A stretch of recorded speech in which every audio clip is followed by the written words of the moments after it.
Sejumlah warga Wadas Purworejo, Jawa Tengah datang ke Jakarta.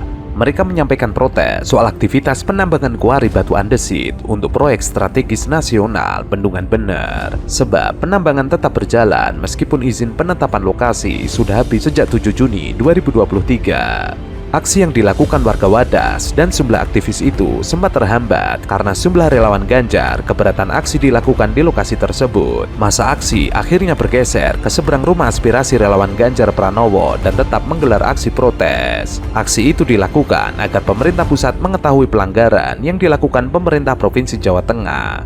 Saat ini, aktivitas yang dilakukan yakni pembukaan jalan untuk akses tambang kuari. Tujuan warga Wadas ke Jakarta yaitu ingin menyampaikan kepada pusat setelah perizinan itu habis proyek-proyek itu tetap berjalan. Warga Wadas tetap menolak penambangan batuan di sekitar tanah mereka. Tanah yang dimiliki warga Wadas saat ini merupakan warisan leluhur. Bagi warga Wadas, tanah itu bukan barang dagangan yang bisa diperjualbelikan. Karena itu tanah warisan dari nenek moyang leluhur.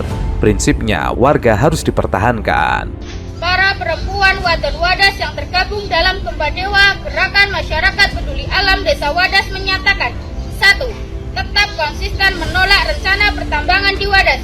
2. Menghormati warga Wadas khususnya Wadon Wadas yang tetap konsisten menolak tambang.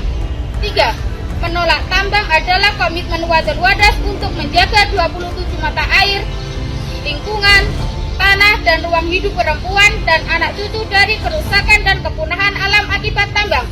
4. Menuntut Gubernur Jawa Tengah Ganjar Pranowo agar menghentikan segala bentuk kegiatan pertambangan. Hidup Wadon Wadas! Hidup Wadon Wadas tolak tambang! Wadon Wadas tolak tambang! Mereka juga khawatir jika tambang kuari itu tetap dipaksakan, maka akan terjadi bencana longsor. Pemprov Jateng telah melanggar aturan untuk kesekian kalinya. Hal itu diperkuat oleh putusan Pengadilan Tata Usaha Negara Jakarta nomor 388. Pertimbangan hakim dalam putusannya pada pokoknya menyampaikan bahwa rekomendasi pertambangan di Desa Wadas yang diterbitkan oleh Dirjen Minerba Kementerian SDM tidak memiliki kekuatan hukum mengikat. Maka jelas bahwa pertambangan di Desa Wadas dilakukan secara ilegal dan melawan hukum. Pelanggaran kedua yang berkaitan dengan tambang termasuk pembukaan akses jalan juga tidak boleh dilakukan sebab masa berlaku IPL sudah habis. Penolakan warga Wadas terkait tambang kuari untuk PSN Bendungan Bener sudah berlangsung lama. Mereka juga beberapa kali mendapatkan intimidasi. Pada Februari 2022, warga dikepung oleh ratusan polisi. Aksi itu dikecam oleh banyak pihak, terutama organisasi HAM. Kejadian menjadi viral di mana-mana karena saya menjadi tertuduh utama. Pembuatan bendungan bener di Purworejo yang kemudian menjadi terkenal dengan kasus Wadas. Dan itu menjadi stempel hitam. Satu aja saya bilang sama kawan-kawan saya, biasalah menghadapi persoalan, jangan lari dari persoalan. Begitu persoalan itu muncul, semua ketakutan, kadesnya tinggi. Artinya saya telepon, bro, kenapa ini? Anu Pak Ganjar, itu ada persoalan. Iya, tapi siapa yang harus menghadapi langsung? Dari PUPR, Balai Besar, ini bendungan nanti tertinggi. Ini akan menyelesaikan 1 pengendalian banjir, 2 suplai air, dan kemudian derivat turunan dari proyek itu. Nilainya gede banget dan sudah belasan tahun tidak pernah bisa berhasil. Dan kita lobbynya sudah setengah mati untuk bisa mendapatkan ini. Kenapa kita tidak bisa bertugas? Tapi begitu tindakan agak represif muncul, videonya muncul, satu pun tidak ada yang terbiasa mengatakan, siap, saya salah dan saya bertanggung jawab. Ketika itu tidak ada, maka saya sampaikan, saya datang ke lokasi, saya sampaikan, 1, saya penanggung jawabnya. 2, ini saya bereskan. 3, yang ditahan saya minta keluar. 4, saya akan mendatangi orangnya. Hari ini saya masih dibully, tapi seluruh informasi tidak terbagi dengan baik. Maka saya sampaikan kepada mereka, ketua kelompok penolaknya sudah menerima dan mendapatkan ganti untung 11 miliar. Saya komunikasi sama Pak Presiden, Pak Jokowi, udah Pak Gub, silahkan diteruskan, izin Pak. Skim ganti ruginya ini bagus banget Pak. Itu akan memudahkan kami untuk berbicara dengan mereka. Dan sekarang 100% semua sudah diukur lahannya, 100%. Bakal calon presiden PDIP, Ganjar Pranowo dianggap telah menyebarkan pernyataan bohong. soal pemberian uang 11 miliar kepada ketua kelompok penolak pembangunan bendungan bener di Wadas, Purworejo, Jawa Tengah.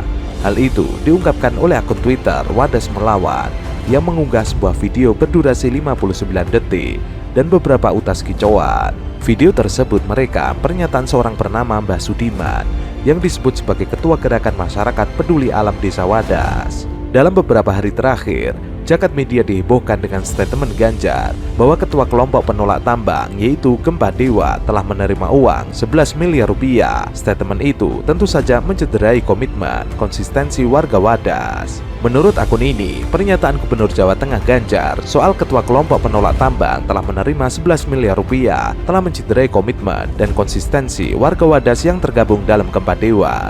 Terlebih, kelompok ini masih konsisten menolak tambang. Tidak sepeser pun ketua Gempa Dewa menerima uang sebagai tanda diserahkannya tanah untuk tambang. Jelas bahwa ini adalah pencemaran nama baik Gempa Dewa, khususnya ketua Gempa Dewa yang dijabat oleh Bapak Sudiman. Menurut akun ini juga, siapapun yang menerima uang dari tim pembebasan tanah Wadas atau Ganjar CS maka bukan anggota, apalagi ketua Gempa Dewa, karena memberi dan menerima uang pembebasan tanah untuk kepentingan tambang sama dengan tidak peduli kelestarian alam desa Wadas. Statement bohong dari Ganjar adalah bukti penghalalan segala cara untuk melegitimasi penambangan di Wadas. Belum jadi presiden saja sudah menebarkan statement bohong alias hoax, gimana kelak kalau sudah menjadi presiden? Sementara dalam video yang diunggah akun Wadas Melawan, Mbah Sudiman yang disebut sebagai Ketua Gempa Dewa mengatakan, sejak ada pembebasan lahan, dirinya belum pernah menerima uang sebesar 11 miliar, sebagaimana yang disebut Ganjar. Yang menerima 11 miliar itu bukan Ketua Gempa Dewa, itu yang menerima Insin Sutrisno, bukan Ketua Gempa Dewa. Kalau Ketua Gempa Dewa saya kan namanya Sudirman, bukan Insin Sutrisno. Jadi yang jadi Ketua Gempa Dewa sekarang itu kan saya sendiri. Jadi saya masih menolak sampai sekarang. Sejak ada pembebasan, saya belum pernah menerima uang pembebasan 11 miliar semenjak saya jadi Ketua Gempa Dewa. Kalau itu yang menerima 11 miliar itu bukan Ketua Gempa Dewa, itu yang menerima Insin Sutrisno, bukan Ketua Gempa Dewa. Kalau Ketua Gempa Dewa kan saya. Jadi kalau saya kan namanya Sudiman, bukan Insin Sutrisno. Jadi yang jadi Ketua Gempa Dewa sekarang itu kan saya sendiri. Jadi saya masih menolak sampai sekarang. Jadi yang menerima 11 miliar seperti yang disampaikan sama itu Pak Ganjar itu Pak Insin, jadi bukan saya sendiri. Kalau saya sepeser pun saya belum pernah menerima uang pembebasan dari pemerintah atau dari BPN gitu. Jadi saya sampai sekarang itu masih menolak. Sudiman tidak merinci secara detail siapa sosok yang disebut sebagai Insin Sutrisno tersebut. Kalau saya, sepeser pun, saya belum pernah menerima uang pembebasan dari pemerintah atau dari BPN-nya gitu. Jadi, saya sampai sekarang masih menolak.